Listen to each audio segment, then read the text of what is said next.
Hello friends, आज मैं पढ़ाने जा रहा हूँ रेस्पिरेशन, जो कि टॉपिक है लाइफ प्रोसेस चैप्टर एनसीईआरटी का क्लास 10th के लिए। सो बेसिकली रिस्पायरेशन में हम देखते हैं कि जब हम सांस अंदर ले रहे हैं तो हम ऑक्सीजन लेते हैं, और जब हम एक्सपायरेशन में जब हम सांस को बाहर छोड़ते हैं। सो इस प्रोसेस में हम ऑक्सीजन जो होती है वो ब्लड में जाती है सीधे। सो रिस्पायरेशन का हम यहाँ पे पाथ देखेंगे और ये टॉपिक हम कवर करेंगे। अब आप जैसे देखिए, रिस्पायरेशन में जो एयर होती है फर्स्ट नोज से हम उसको अंदर खींचते हैं। सो अब हम देखेंगे कि नोज में यहाँ पे हेयर्स होते हैं, नाक में अगर हम देखें, और म्यूकस होता है। सो इन हेयर और म्यूकस का काम क्या है? हेयर और म्यूकस का काम क्या होता है कि जब हम सांस ले रहे हैं तो बहुत सारे डस्ट पार्टिकल या बहुत सारे पैथोजेंस जो हमारे अंदर शरीर में घुसते हैं वो यहाँ पे फिल्टर हो जाते हैं इन हेयर की वजह से, या म्यूकस में इंटेंगल हो जाते हैं, मतलब चिपक जाते हैं, और वो फिर हम बाहर कर देते हैं उसको। So these are the important parts. उसके बाद हम थ्रोट से होते हुए एयर जो होती है वो लंग्स में भरती है। सो लंग्स में ये जो पैसेज आपको दिख रहा है, ये पैसेज एंड होता है अल्वियोलाई में। अल्वियोलाई एक सैक होता है। सैक मतलब एक तरीके का समझ लीजिए आप हिंदी में लिफाफा।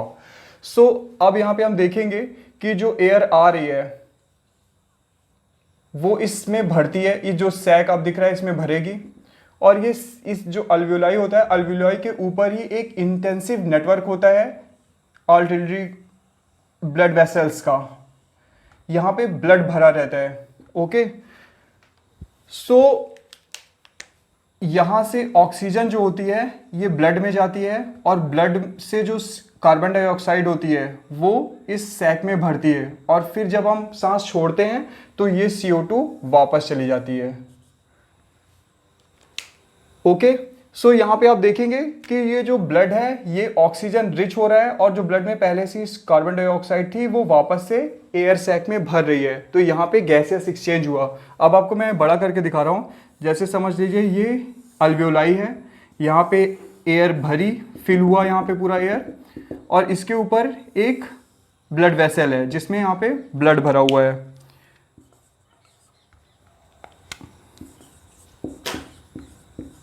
सो अब आप देखेंगे कि यहाँ से O2 जो है, जो हमने हवा अंदर खींची, उसमें से जो ऑक्सीजन है वो ब्लड में जा रही है, और ब्लड में जो कार्बन डाइऑक्साइड मौजूद है वो वापस से इस सैक में भर रही है, और फिर ये CO2 यहाँ से वापस निकल जाएगी जब हम सांस को बाहर छोड़ते हैं। तो अब आप देखिए कि जो ऑक्सीजन हमें यहाँ पे मिली, ये ब्लड में जो ऑक्सीजन मिली, ब्लड में हमारे पाया जाता है हीमोग्लोबिन। एक हीमोग्लोबिन 4 ऑक्सीजन के मॉलिक्यूल को इंटैंगल करता है, मतलब कैरी करता है। हीमोग्लोबिन जो होता है वो ऑक्सीजन को कैरी करता है। कभी कभी आप देखते हैं कि जैसे कुछ लोगों में हीमोग्लोबिन की कमी हो जाती है। जब जैसे ही हीमोग्लोबिन की कमी हो जाएगी तो उनके ब्लड में ऑक्सीजन कैरिंग कैपेसिटी की कमी हो जाएगी।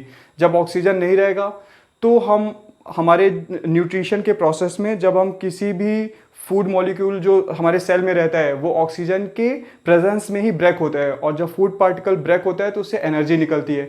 सो अगर ऑक्सीजन ही नहीं रहेगी तो हमारे शरीर के किसी भी पार्ट को एनर्जी नहीं मिलेगी और हमारा शरीर डिसफंक्शनल हो जाएगा। सो ये बहुत ज़रूरी होता है कि हम अपने शरीर में हीमोग्लोबिन के एक निश्चित मात्रा को हमेशा मेंटेन रखना चाहिए, और ये डिपेंड करता है कि आप क्या फूड खा रहे हैं। सो एक हीमोग्लोबिन 4 ऑक्सीजन मॉलिक्यूल को इंटैंगल करता है। इंटैंगल करता है मतलब कैरी करता है, चिपका के ले जाता है। और ऑक्सीजन का ये हीमोग्लोबिन का मेन कंटेंट जो होता है वो आयरन होता है। अगर आप इसका स्ट्रक्चर में भी आपको बना के दिखाऊंगा, उसमें देखेंगे आप कि कैसे आयरन का एक मॉलिक्यूल जुड़ा होता है। सो ये डिपेंड करता है कि हीमोग्लोबिन फंक्शनल कब होगा, जब हम अपने जो हम खाना खा रहे हैं, मतलब आयरन रिच डाइट हम खाएंगे तो हीमोग्लोबिन की कैरिंग कैपेसिटी अच्छी रहेगी।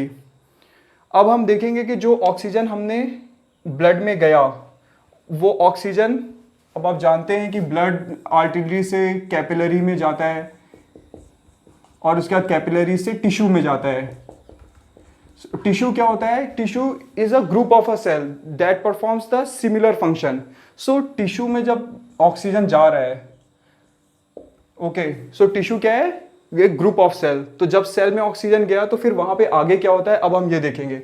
जैसे ही ऑक्सीजन सेल में जाता है तो न्यूट्रिशन के दौरान जो भी हमने फूड मटेरियल हमने जो सेल में मौजूद है वो उससे हमें ग्लूकोज मिलता है, और जैसे ही सेल में ऑक्सीजन पहुंचता है तो ग्लूकोज टूटता है पायरुवेट में। ये एक कॉमन फीचर है जो कि साइटोप्लाज्म में होता है।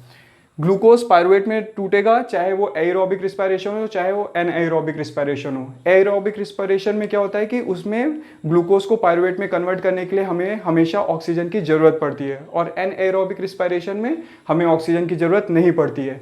एनएरोबिक रिस्पायरेशन का एग्जांपल आप देखिए, जैसे ईस्ट है। ईस्ट में ड्यूरिंग द फर्मेंटेशन जो ग्लूकोज पायरुवेट में टूटेगा, और पायरुवेट जो है वो इथेनॉल, कार्बन डाइऑक्साइड और एनर्जी में टूट जाएगा।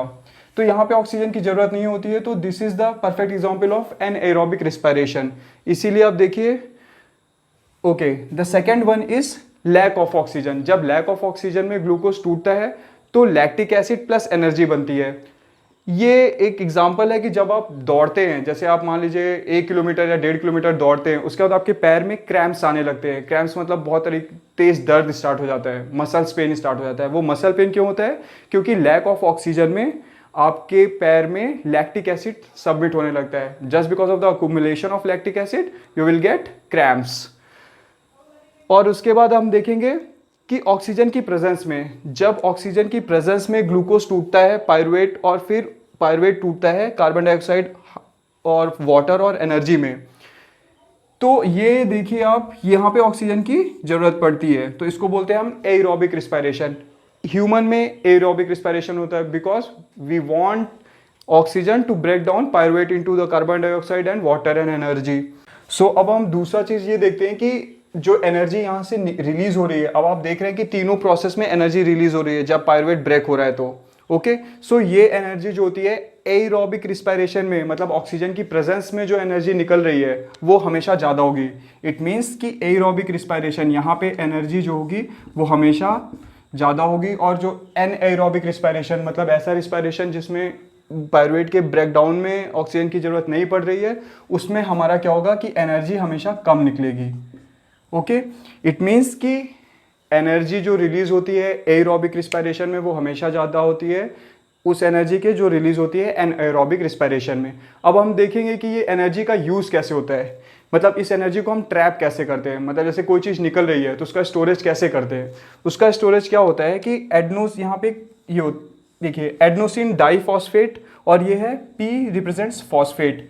जो एनर्जी यहाँ पे इस ब्रेकडाउन से निकली, ग्लूकोज के ब्रेकडाउन से, यहाँ पे देखिए आप, ग्लूकोज के ब्रेकडाउन से यहाँ पे जो एनर्जी निकल रही है, इस एनर्जी का इस्तेमाल ADP में फॉस्फेट के एक मॉलिक्यूल को ऐड करने में होता है। ओके, जब ये मॉलिक्यूल एक एडनोसिन डाइफॉस्फेट में एक मॉलिक्यूल ऐड हो जाता है तो फिर बनता है हमारा ATP। ATP को हम बोलते हैं एनर्जी क्वाइन। फिर जब एनर्जी की ज़रूरत पड़ती है तो ये ATP ब्रेक होता है और हमें एनर्जी रिलीज होती है, मतलब ADP प्लस एनर्जी, ये एनर्जी रिलीज हो जाती है। So this is the whole function और this is the whole process of the respiration.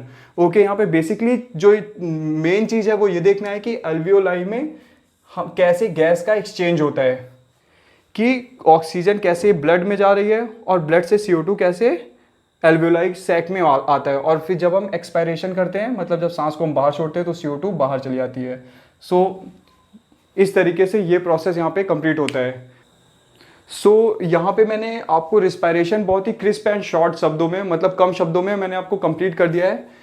Basically आप जब आंसर राइटिंग करिए तो उसमें ग्राफ बनाइए, लाइक ये फ्लो चार्ट बनाइए। फ्लो चार्ट से ना केवल आपको ज़्यादा मार्क्स तो एक सेकेंडरी चीज़ है, लेकिन आपकी जो ज्ञान है, like if you are studying for the knowledge, तो वो बेस्ट है तरीका है अपने टॉपिक को ब्रेन में रिटेंशन का, कि आप फ्लो चार्ट से उसको तैयार रखिए। जैसे ये फ्लो चार्ट हुआ, अब आप यहाँ पे क्वेश्चन उठते हैं कि एक हीमोग्लोबिन कितने ऑक्सीजन को कैरी करता है, तो ये देखना होगा कि एक हीमोग्लोबिन 4 ऑक्सीजन मॉलिक्यूल को कैरी करता है। अब ये देखते हैं कि कभी कभी क्वेश्चन आता है कि 1 ATP ब्रेक डाउन होता है तो क्या बनता है। जैसे ATP अगर ब्रेक होगा तो ADP प्लस एनर्जी बनेगा, एनर्जी रिलीज होगी और ADP बनेगा, एडनोसिन डाइफॉस्फेट। तो यहाँ पे आपको देखना है कि ATP का फुल फॉर्म, सारे फुल फॉर्म आपको याद होने चाहिए। ये एक कॉमन है कि ग्लूकोज पायरुवेट में ब्रेक होगा, साइटोप्लाज्म में ब्रेक होगा, उसके बाद पायरुवेट किस में ब्रेक हो रहा है, ऑक्सीजन की प्रेजेंस में हो रहा है कि ऑक्सीजन की एब्सेंस में हो रहा है या लैक ऑफ ऑक्सीजन में हो रहा है। या कभी कभी ये क्वेश्चन आएगा कि जब आप दौड़ रहे हैं तो आपकी मसल्स में पेन क्यों हो रहा है, तो उसका बेसिक रीज़न ये है कि just because of the accumulation of lactic acid. So इस तरीके से ये पूरा रिस्पायरेशन यहाँ पे कंप्लीट हुआ। ब्रीथिंग जो है वो मैंने नेक्स्ट वीडियो में उसके बनाया हुआ है। अगर आपको लगता है कि ये वीडियो आपके लिए यूज़फुल है तो please do like share and subscribe. Thank you.